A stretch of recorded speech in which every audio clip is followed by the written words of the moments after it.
Well, hello and welcome to Not the Jenny Show on Orange Hat Radio. This is Jenny Stevens, aka the Ukulele Girl, and this show is all about the wonderful musicians I've had the privilege of meeting over just about the last year while the world has been on pause. While we've all been staying safe at home, musical creativity has exploded, and there is a hotbed of activity going on in houses up and down the land, nationally and internationally. Over the next few weeks, I'll be introducing you to some of these artists and bands I've been getting to know lately, and they'll be telling us how 2020 changed the trajectory of their musical careers and what's next for them in 2021. If you'd like to get in touch with the show, you can tweet me at @the_ukulele girl, and don't forget to use the hashtag #NotTheJennyShow, or NTJS for short. This is a pre-record, so I won't be reading your tweets out live on the air this evening, but I can certainly give you a shout out in next week's show. And of course, I'll be responding on Twitter tonight because let's face it, I'm probably on there right now, aren't I? So tweet me at @the_ukulele girl, and don't forget to use that hashtag #NotTheJennyShow, or NTJS for short. So, on tonight's show, this artist is one that I've collaborated with a couple of times, and he's hugely popular with vocalists like me because he creates pretty awesome tracks featuring very tasty riffage. But I'd say he's probably as well known for his fun personality as he is for his music, and I for one can say that he has me in stitches on a daily basis. Yes, tonight, Not the Jenny Show is excited to present Reckless Velvet.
know son of a dog.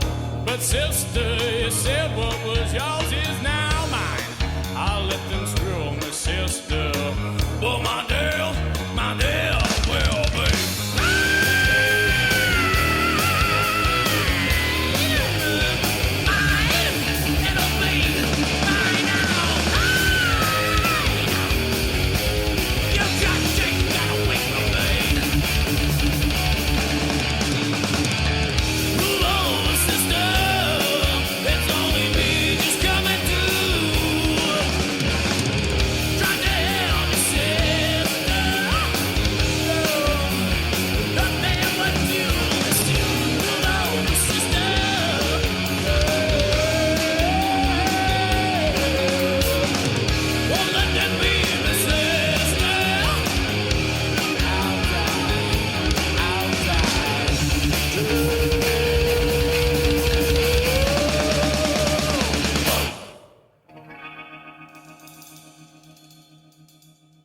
So, joining me now all the way from Melbourne, Australia, please welcome Reckless Velvet, aka Simon Webster.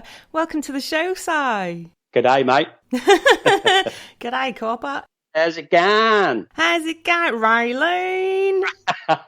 Yeah, we don't really talk like that. We are quite civilised here in Australia. Oh, it's so good to chat to you. Thank you so much for coming on the show, mate. Absolute pleasure. I wouldn't miss it for the world. So we just actually opened the show with Move Over Sister. Oh. And that was from your Mickey Homicide days back in the 90s, right? Tell us a bit more about that band. Mickey Homicide was a four-piece, so it was myself on lead and rhythm guitar, Matthew, Andrew Arthur on bass, Daniel Noss on drums, and my brother on lead vocals. We actually formed as a cover band initially, as we called ourselves Prowler. Oh, wow. And we just played some covers, and we decided to start writing some originals and jammed a lot, had a lot of fun jamming and played a few gigs. How long were you guys together for? It was probably a few years, I would think. It was probably 4 or 5 years or something like that, I think, just overall.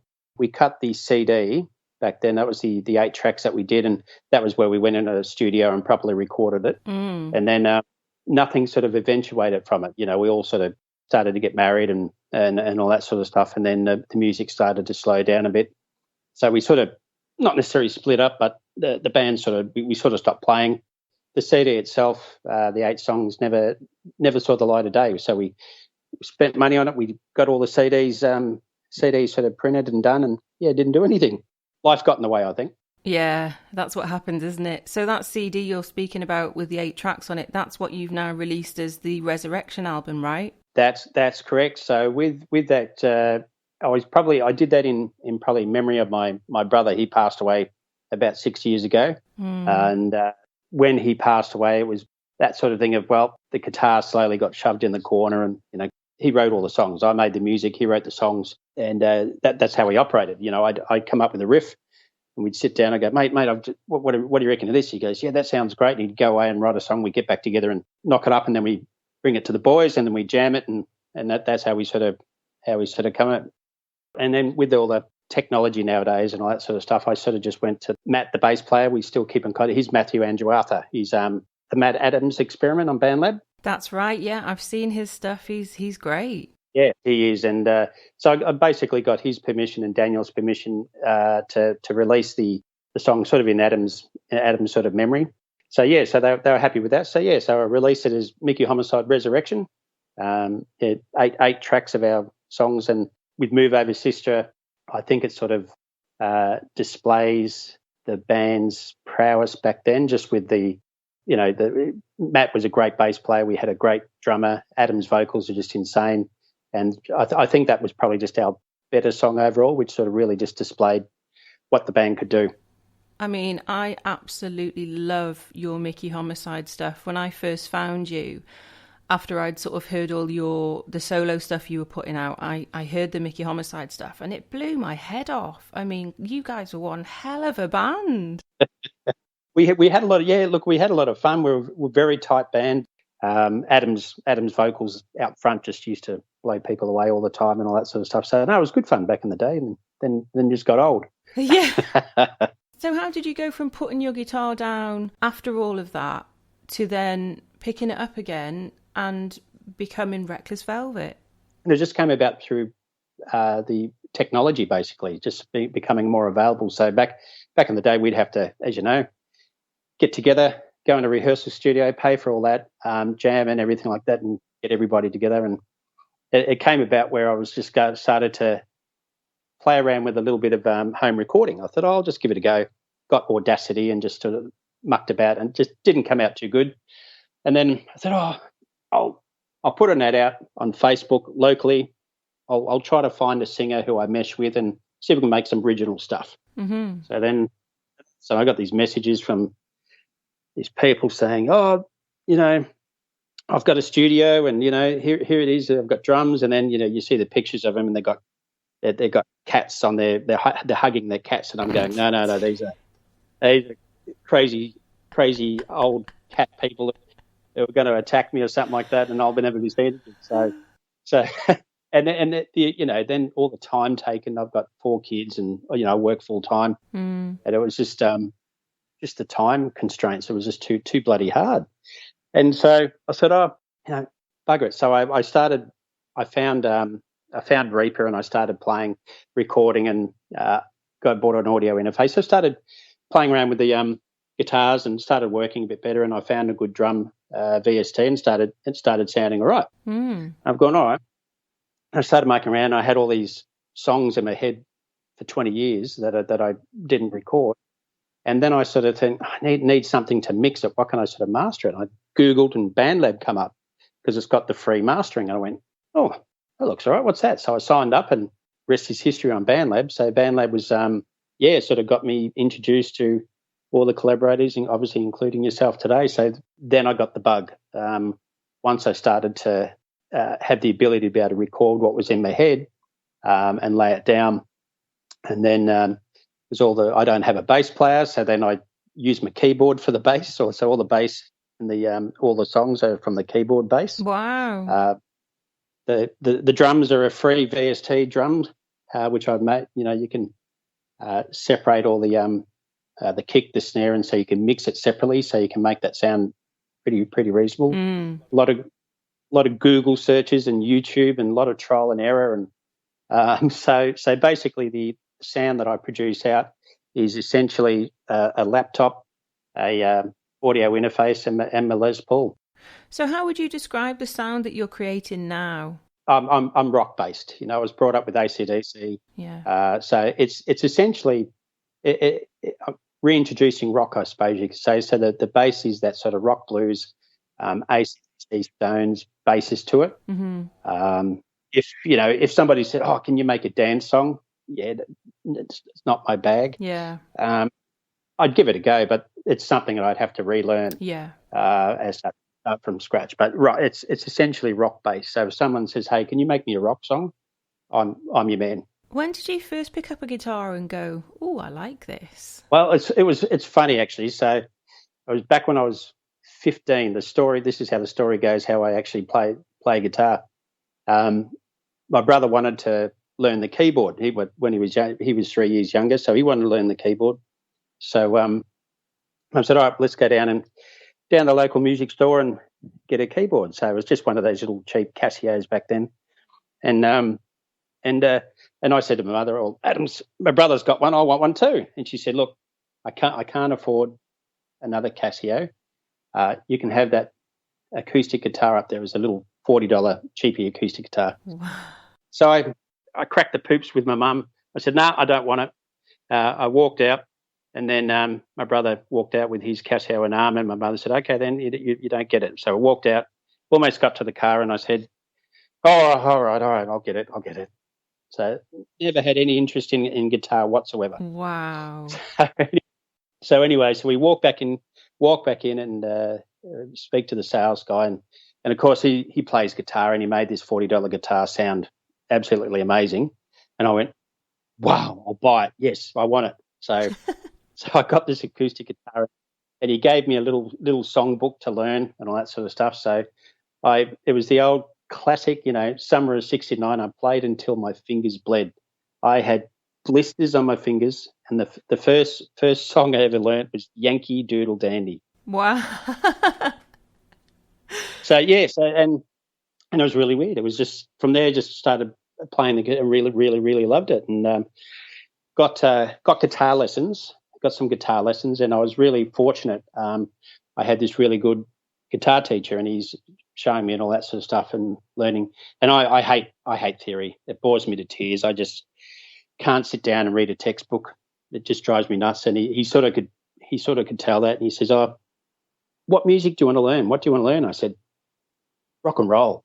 And so he actually showed me the 12-bar blues. He started with the 12-bar blues, and I just learned it. Dun, dun, dun, dun, dun, dun, dun, dun. Just started from there. And then he showed me some lead licks, some basic lead licks to play around with.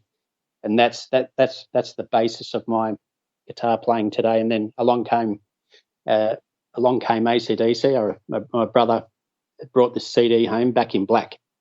He goes, "Mate, you got to listen to this. This is awesome." I said, "Oh, AC/DC, isn't that heavy metal?" And and I remember he played it, and it was I think he played the reverse, which was Hell's Bells, and that Hell's Bells came on. And when as soon as that guitar started, I just went, "This is it."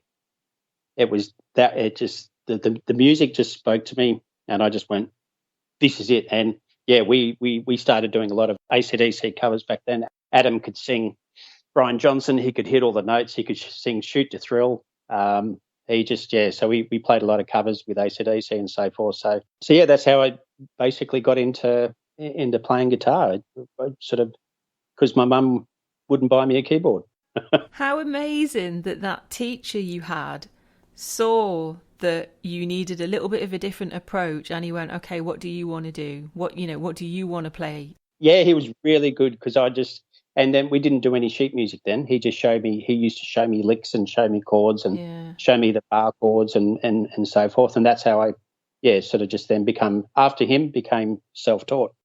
You've got quite an intuitive approach, haven't you, to all things music? And I think sometimes that can be quite freeing when you're creating. What does your creative process look like when you're working on a new track, for example?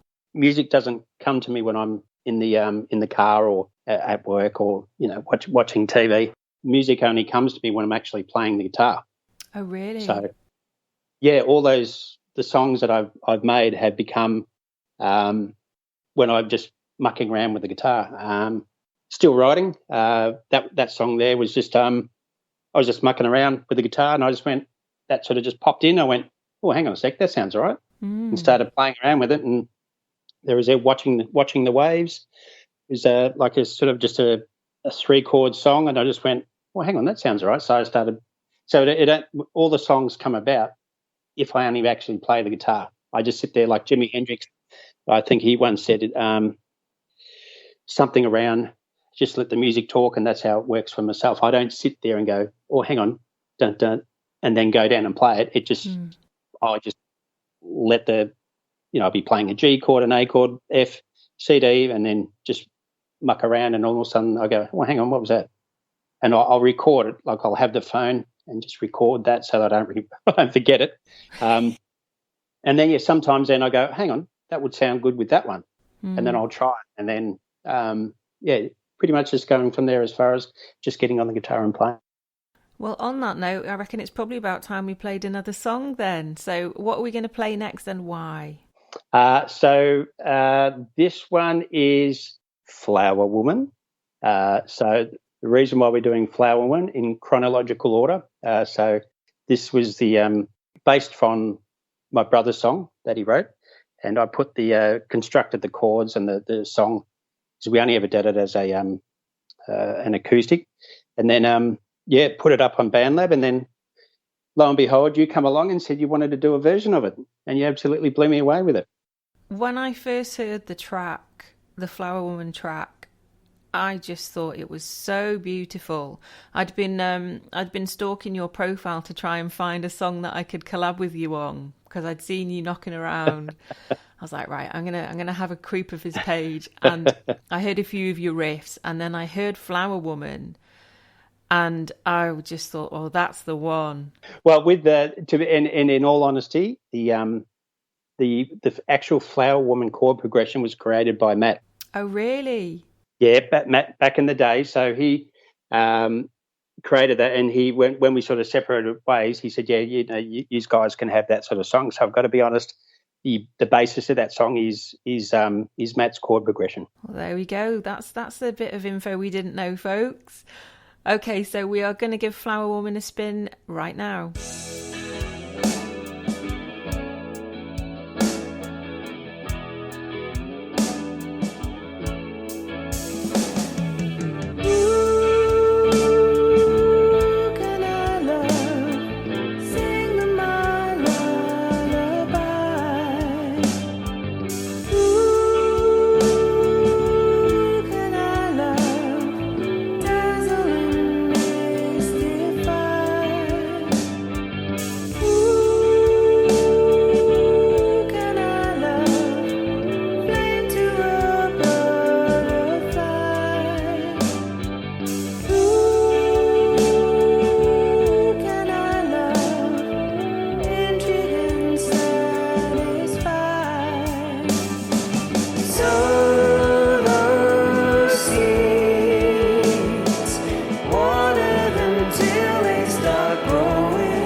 So how did you find your collaborators like Sean Sidetrack and Gabriel Kanker on BandLab then? Did they come to you? Did you find them? Initially, I went what I'm going to do is I'm going to make all my tracks forkable, and then obviously you were my number one collaborator.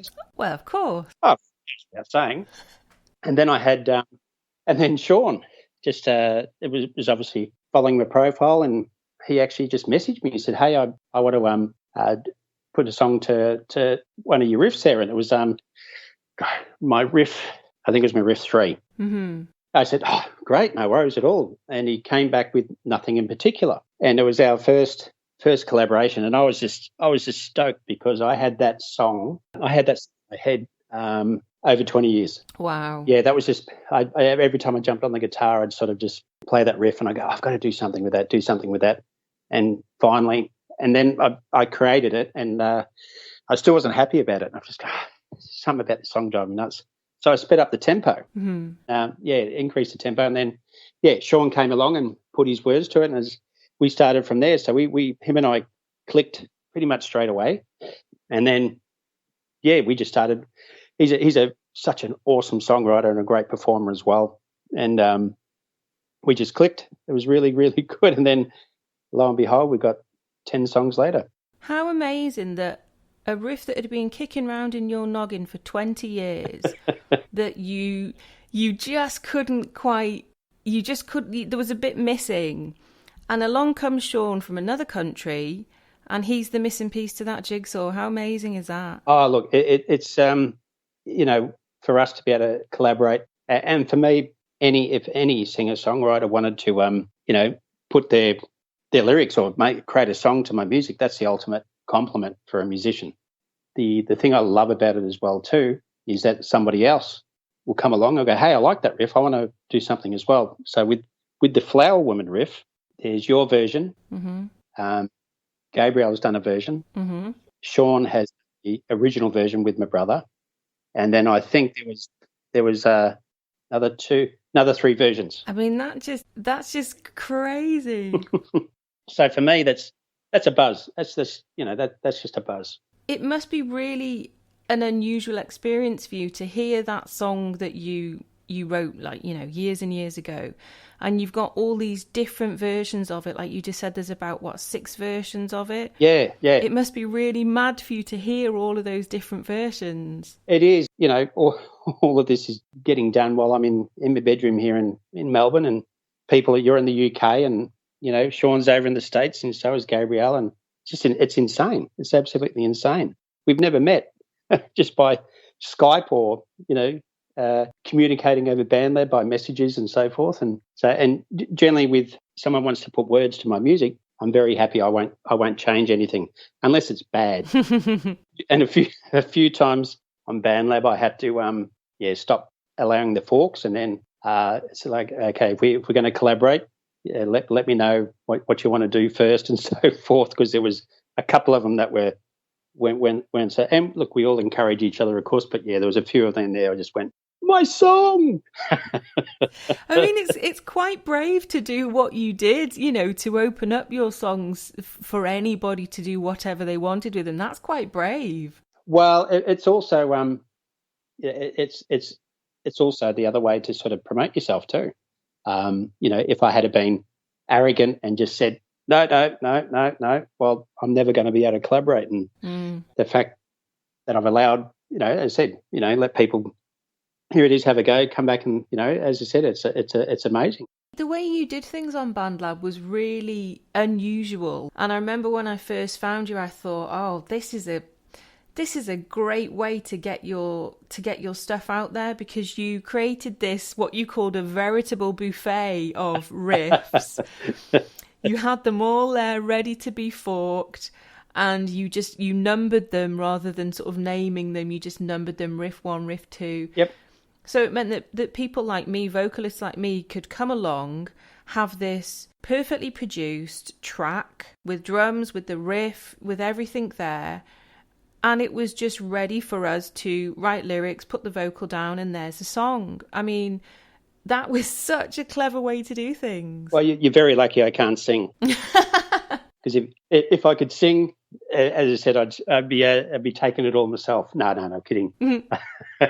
But yeah, no, and that's one of the reasons why I did it, because I thought, well, if if I want to collaborate with non-65-year-old cat people, then I've got to put my songs out there and allow people. You run the risk, you know. Mm-hmm. So all these musicians you've been meeting on BandLab and on Twitter over the last year or so, if you could go for a beer with any of them, who's coming for a beer? If I had my way, it'd be all of yous, of course. But I'd have to do it. I'd have to do a beer and grill with Sean. Beer and grill, most definitely. We'd have the barbecue going. We'd be having the beers flowing with acoustic guitars for sure. If I had it my way, it'd be a great opportunity for everyone to be able to be together in the one room. That'd be amazing. Wouldn't that be great to all get together and have a jam? Oh, that would be insane. That'd be so good. One day. Oh yeah. So we're actually going to be playing one of yours and Sean's tracks in a little while. We're going to be playing Still Riding. Yes. And that's from the Fractured Masses album that you guys did together with those 10 tracks. That's right, yep. So tell us a little bit more about the other tracks on that album. What can people expect from the sound on that album from the two of you? We never set out to do an album. It was really a track-by-track sort of method, I suppose. Mm-hmm. So it's a mixture of rock, heavy rock, punk, country, blues. There's a blues song in there as well too, ballads and a bit of pop. So it's an eclectic mix, multi-genre album as such. It's a great listen. I mean, I was listening to it last night in preparation for having a chat to you today, just so I could get that sound in my head. It's a great listen. I really, really love Still Riding. That's a great track. It's come out really well, that one. And then the Sean's not very happy with me because I said we need to do a music video. He said he went okay. I said Still Riding because it's the first song, because it's a driving song as such. You know, it's about basically things get in your way. You had enough of life or whatever it is. Just get in the car and just drive. And I said you need to take videos of you driving, Sean. He goes okay.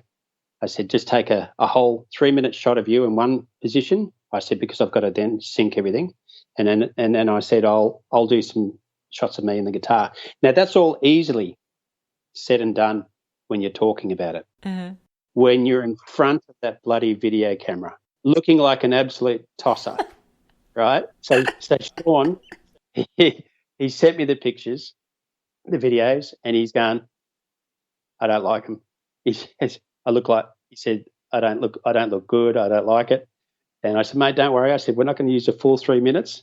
And so I got his videos and then I've got to do mine. Okay. So I bought a tripod and what am I going to do? So I said, fuck it, I'll do it in the shed. So I started in the shed and I'm going to go, oh, geez, you know what's going to happen? I'm just going to look like a 52-year-old fat bastard playing a guitar in his shed. That's what I'm going to look like. You know, put a little bit of weight on during COVID and everything. And so anyway, so I shot my video. My wife's laughing all the time at me, and I felt like I was Harold from Neighbours. You know, oh, I just looked like Harold from Neighbours. I thought so. I shot a couple of shots in the shed with me playing guitar, and then the up close one, and then I did one outside in front of the garage, and I've gone. Once again, I'm just going to look like a 52-year-old fat guy playing a guitar outside in front of his. So anyway, so then I've shot him and I've put it there, and Sean goes, hey, I don't want to do it. So we're going, yeah, it looks really bad. I'm just not going to use it. So I'm just thinking, what can we do? So of course there's lots of free, royalty-free videos you can use. The problem with them is they look too good. So anyway, so I said, I've just gone, I'm going to do it. I'm just going to use it. So got it together and I said to Sean, I'm going to make the video. Pieced it all together, did the shots, and I said, mate, it's looking okay. Because then I used black and white for the shots. I did a lot of contrast and saturation and played around, put it all together and uploaded it to Sean. He said he was happy with it. So our first video, Still Riding's on YouTube, and it came out okay. It's got over 194 views now, I think. It's more than okay, mate. You linked that the other day on Twitter, and I went and watched it immediately, and I just was like, I loved it. It looks so good. It came out, yeah, it was good fun. I enjoyed the piecing it all together, and obviously got to sync the bits and get the vocals going, and so I felt like a twit outside because I was in my backyard, dressed like I don't know what I try to dress like. I thought I've got no rock clothes. They're all gone. So bugger it, I'll do it. And then so my kids are then watching me from inside the house.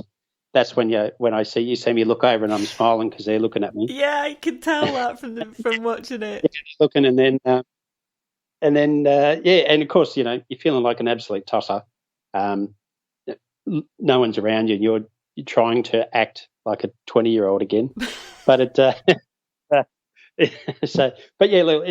came out, and I said to Sean, I said, "What's our next one?" He goes, "Oh, how about we just wait for this to sort of give this a bit of time first." So I've already got sights on our next one we want to do. There we go. It's an exclusive, guys. There is another video in the pipeline. Well, I mean, I loved the one to Still Riding, so I reckon we'll give that song a spin now. So from the Fractured Masses album, this is Sean's side track and Reckless Velvet, Still Riding.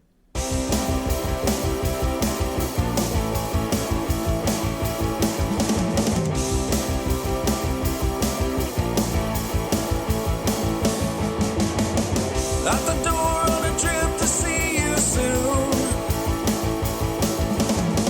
I'll be back when the day is past noon. Don't wait, it's gonna be okay.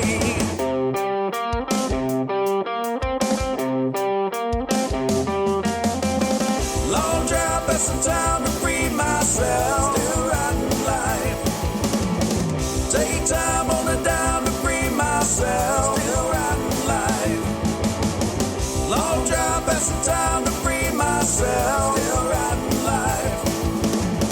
Take time on a dime to free myself. Still riding life, still riding life.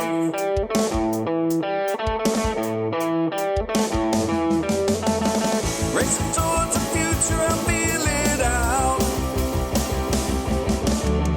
Running heavy, but still I have no doubts. Steady back, no worries and no shame. Don't worry about me, it's gonna be okay.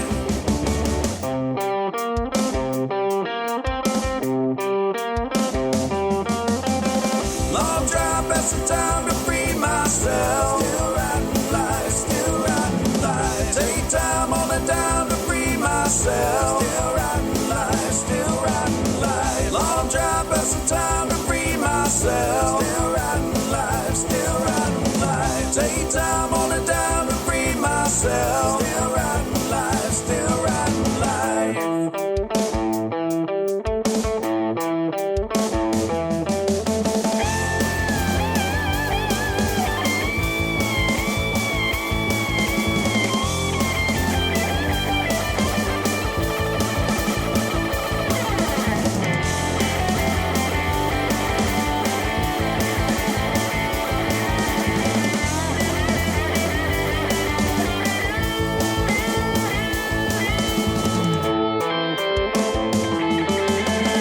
Long drive, but some time to free myself. Still riding life, still riding life. Take time on a dime to free myself. Still riding life, still riding life. Long drive, but some time to free myself. Still riding life, still riding life. Take time on my dime to free myself. Still riding life, still riding life.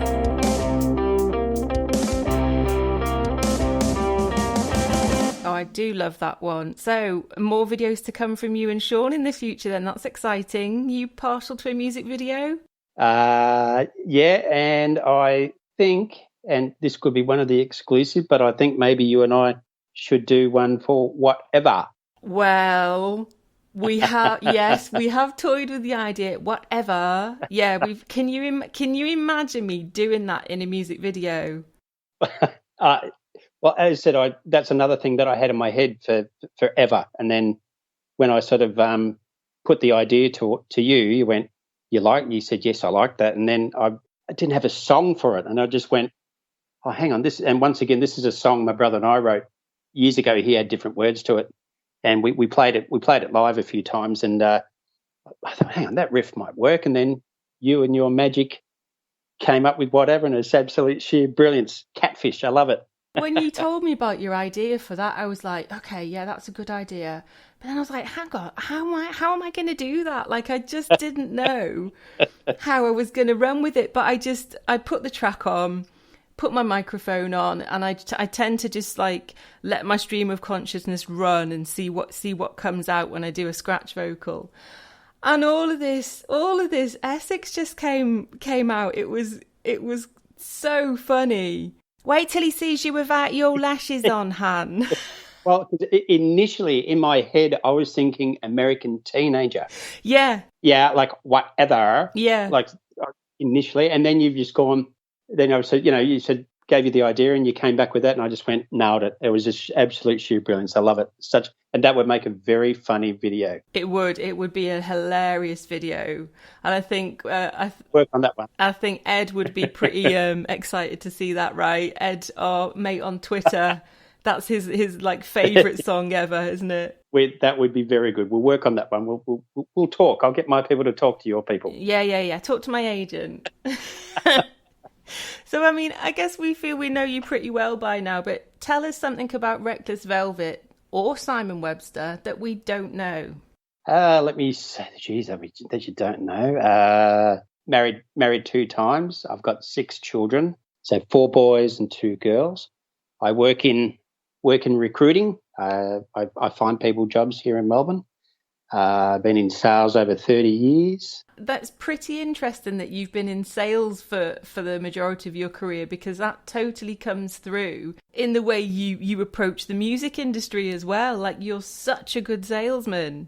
Well, it's about activity, really. At the end of the day, it's about activity. And I think one of the issues we have in the industry is we take ourselves too seriously as well. We want to be an artist, and we want to be well known. We want to make millions of dollars. We want number 1 hits, and I'm going to do everything it takes to get my dream. And you forget to have fun. And with the Godzilla boogie, me putting myself out on YouTube dancing, and I nearly had a heart attack. 3 minutes doing the twist nearly killed me. Guys, if you haven't seen this video that we're talking about right now, go to Simon's YouTube, because it is the best thing I have ever seen. Bar none. 51-year-old fat guy doing the twist. You can see my face about halfway through. I'm struggling. Oh man! But honestly, when you put that up on Twitter, I was just glued to it. I must have watched it 3 times over. Well, it's about the letting people know your personality as well. We're all humans at the end of the day. When you shut your phone off and you go back to your so-called normal life, we all have issues. People are battling different things, and we all have problems and all that sort of stuff. And it's take your art seriously, but don't take yourself seriously sometimes. It's a fun song. It's one of those things where you get the opportunity to just have a bit of a fun, and I think there's a lot of serious musicians out there, which is great. I'm not saying don't be serious. I think for me, it's a matter of you've got to have a bit of fun, show your personality, let people know who you are, and that's being a bit vulnerable sometimes as well too. That's something that you've got in common with Mike, who I was talking to last week on the show. You both have such a sense of fun in your music, and your personalities really shine, really, really come over well. And that's why I love the both of you to death, because not only do you create amazing music, but you're a hell of a laugh, and on a daily basis you'll do something on Twitter which will just have me in stitches laughing. Well, the Reface app was certainly been a bit of fun. That's just Oh, well, actually that brings me nicely to something that I have to bring up with you. As I said, I had Mike on the show last week, and I told him you were coming on this week, and so I said to him, if you could ask Simon a question, what would you ask him? So let me play you what Mike Smell from the Godzilla Attacks Tokyo band wanted to ask Simon. On my next show, I'm going to be chatting to your friend of mine, Reckless Velvet, aka Simon Webster. So if you were interviewing him, what would you ask him? Well, the first thing I would ask him is, Simon, please stop putting your face on those videos because it's getting hard for me to see. So, and if you edit this, just don't edit this part out, because Simon needs to know that we need a group for him. We need to talk him off the ledge and stop with the videos. They're getting more and more disturbing. Simon, please stop it. We need to do an intervention, right? An intervention, yes. So we have to have a worldwide intervention to get Simon to stop putting his face on sexy women in videos, because it's really creepy. Did you hear that, Simon? Did you hear that? Yeah, Simon, that's for you, buddy. So what's your answer to that? No. It's a flat no, Mike. He is not going to stop. Well, I don't want to be too predictable, so I think sort of working with putting the still writing video up on there, having my face on there, that might sort of quench my thirst a bit for a little while, I think, maybe. Do you know something? We talk on a daily basis on Twitter, and the threads can just go for hours and hours and hours. And you'll just know at some point that there's going to be a video just dropped in there, and it's going to be your face on some sexy lady in a catsuit. And it's like, you can't look away. You know you shouldn't look at it, but you just can't look away. It's such a brilliant app. It's insane, the technology in that. And it's just funny. I can't. It's just funny, So I'll promise Mike to reduce. I can't stop, but I'll just reduce them. Exclusive, everybody. So if people particularly want to see you dancing around in a PVC catsuit, do you want to shout out your socials so that everyone can come and say hi to you? You just look up Reckless Velvet. There's Facebook, the YouTube, TikTok now,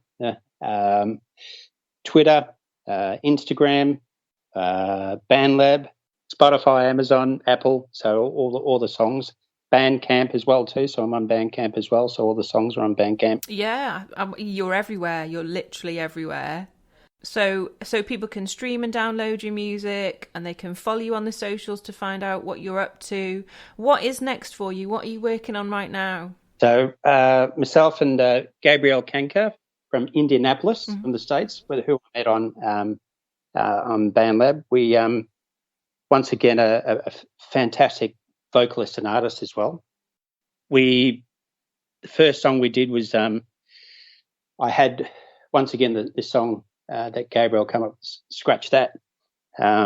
This was a sort of a heavier song that I had, similar thing, many years ago, and never saw. Oh, no, we did. My brother and I wrote a song to it years ago, and once again just got shelved. So I had this up there, and Gabriel was just said, "Would you mind if I put words to that one?" I said, "Go for it."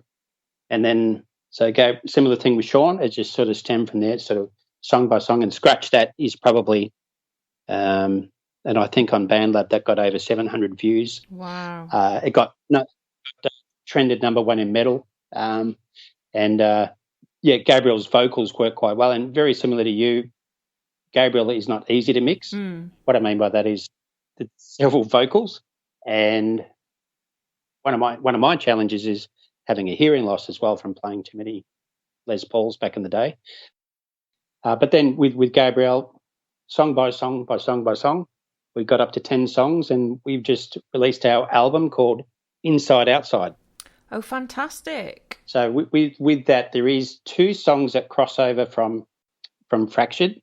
It's the Flower Woman song and Still Writing song. So the music, there's 2 songs that cross over that Gabriel's song, but the rest are Gabriel's vocals to other songs. So what's the overall sound of that album, Gabriel's album? Gabriel is an amazing vocalist. Gabriel's vocals dance a lot, if that makes any sort of sense. There's not a very monotone type vocal to his vocals. So they move and dance, and they challenge you as a producer to mix, because there's a lot of activity going on, and sometimes we'll probably have 4 or 5 backups, his own as well. And so the music is still very rock based, and Gabriel's vocal ability, just whilst you've got that sort of rock undertones with some of the songs, Gabriel's vocals will just give it a different layer. So the songs, his vocals make you think, if that sort of makes sense as such. So not like sort of a elevator music where it's in the background and it just flows through. So yeah, Gabriel's vocals make you think. You sort of got you need to listen to him sing. Well, I mean, the one that we're going to close out the show with in a little while, Scratch That, that is a track and a half. There's some amazing riffage on that. It's really quite heavy. Yes, yeah, it's what you would class as a true guitar song. And when we'd originally released it on Spotify as a single, I probably had, and some of the stuff as I was learning to go, and was to make sure the vocals are out further and the bass is a little bit further, guitars down a bit, and that, and so which I initially mixed it that way, and then when we're doing the album, I've just gone, after listening to it a while, I've just gone, now the guitars need to be pulled up a bit, and then I actually, what I did was then on the kick I added a bit of a plug-in on the kick to give it a bit more drive on that, and so this version that you're about to hear is a lot more. It's got more balls to it than the one that's currently on Spotify as a single. I mean, I loved it. You sent me a version of it last night, and I absolutely loved it. That one there is that's the remixed version that I've gave it a bit more grunge to it. So when will that version be coming out? So it is available pre-save on Spotify. It's actually now out on iTunes and Apple. So there's a bit of a delay with Spotify for some reason now. Yeah. But so that's already up pre-save, so you can get it on that. And the album's called Inside Outside. You heard it here first, people. So will you and Gabriel be working together again in the future? Oh, look, most definitely. I think probably once this album's released, I've probably still got another half a dozen new songs that I'm going to once again put up on BandLab and show to you guys as well too. But that's probably going to be a little while. We're probably going to want to sort of work on a bit of music videos now, because I think it's important with so much sort of social media out there. You've got Spotify, you've got the you've got Bandcamp, and I think it's important to have good music videos, because you have, once you release your song, automatically a playlist gets done and it's on YouTube, but it's not a real video. So that'll probably be a bit of a focus. And similar, I'll approach Gabriel and see if he'd be interested in doing a music video as well too. So down the track there, once everything gets released. So we'll probably concentrate on doing some music videos moving forward, since the first one turned out okay. Yeah, that might be a little bit of a focus, and with some more songs coming out down the track as well too. Well, I think I speak for everybody when I say we will be waiting with bated breath for more music videos from Reckless Velvet. Well, hopefully Sean doesn't get too upset at me. Oh, listen, I'm going to have to let you go now, but thank you so much for coming in and chatting to us on the show today. I've really enjoyed it. Absolute pleasure. And it's, from here on end, I'll always be known as number two. Oh, well, listen, everyone, go and find Simon on Twitter. You will not be disappointed. He's a laugh a minute. And yeah, we're going to close out the show now with your song with Gabriel Kanker, which is Scratch That. And yeah, I'll see you on the socials, mate. Love you. Look forward to it, and keep good, guys. Keep good. Keep playing our music. Come and check us out on the socials. We love yous all.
just an illusion. You can't read my mind. Keep everything inside. Till all of it, till all of it, till all of it, till all of it. Scratch that. I don't need to listen to that kind of hateful nonsense. Too bad. You won't make me want to scratch that. Scratch that.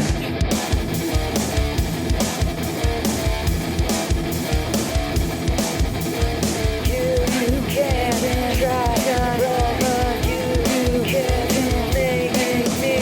I promise I'm here to stay.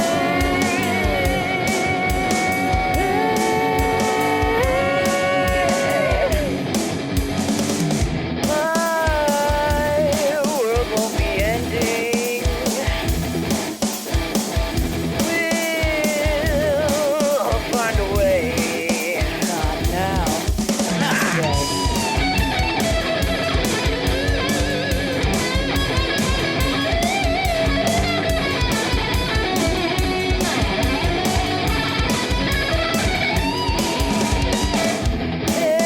There will be tomorrow,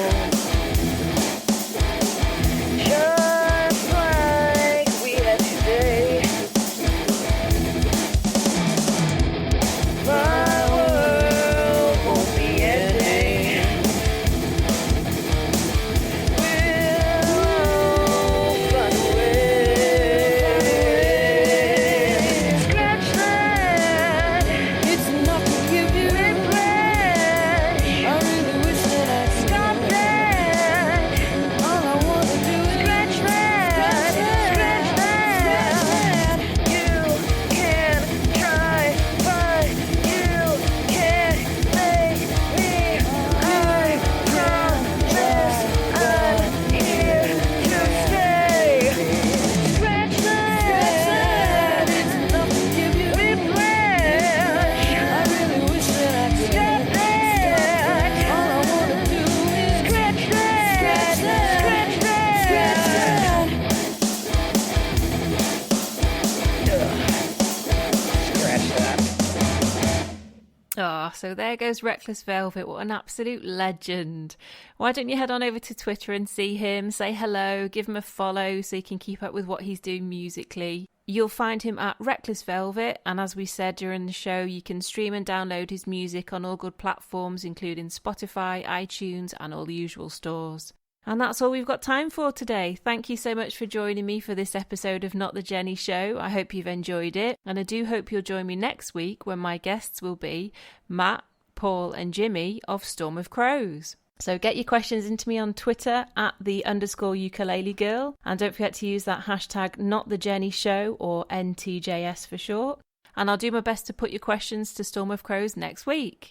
So it's goodbye from me, Jenny Stevens, aka the Ukulele Girl, and goodbye from Orange Hat Radio. I'll see you on the socials. Not the Jenny,